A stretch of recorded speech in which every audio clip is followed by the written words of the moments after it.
Welcome back. Time for this week's Capitol Report with Pat McGuigan of Capitol Beat OK. Pat, a wild week at the Capitol for sure, and I know we're going to revisit this probably more than once, but give me your top couple of takeaways from this week. Well, the budget. You know, the one thing they have to do, my old pal Ed Kelly used to always say this, the Oklahoman, they have to pass a budget. It's constitutionally required, so they did. It's not an austere budget, despite what you might hear from critics of the Republicans. It's $7.1 billion. It's a hefty budget, very tiny sliver smaller than last year in the appropriated budget. So they got that done. You have to under the law. Now, they built on earlier momentum on the tax reduction side. You remember they passed and we discussed a small income tax reduction projected off a couple of years in the future.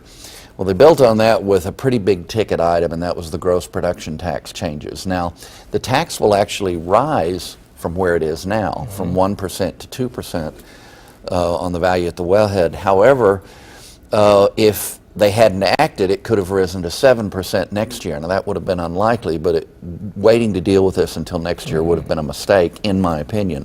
They got it done. There's some controversy and contention on it. Some people think it's too generous to the oil companies, but it leaves in place a set of incentives that have sparked this remarkable economic boom that the state is having in large measure, not entirely, but in large measure because of the energy business. Modest pension reform, and we'll talk about that more. It's not as strong as it could have been, but it's a step in the right direction to make the state's retirement plan for its workers sustainable for the long haul. The storm shelter bill is with the governor as we speak.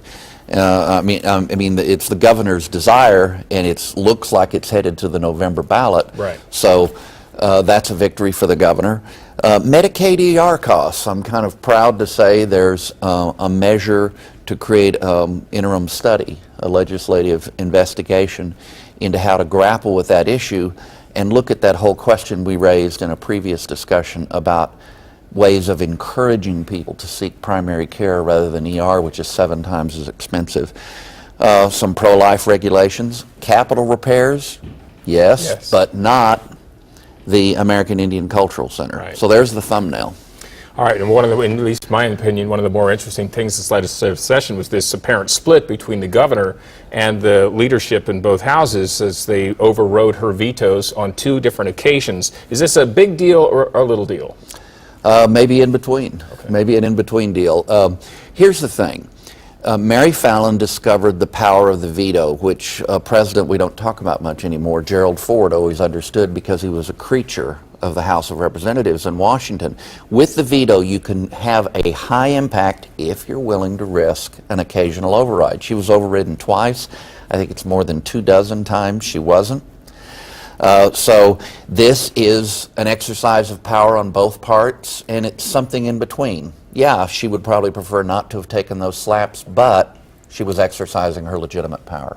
All right. Well, you can read more about these and other topics at CapitolBeatOK.com. For Pat McGuigan, I'm Alex Cameron. Have a great day.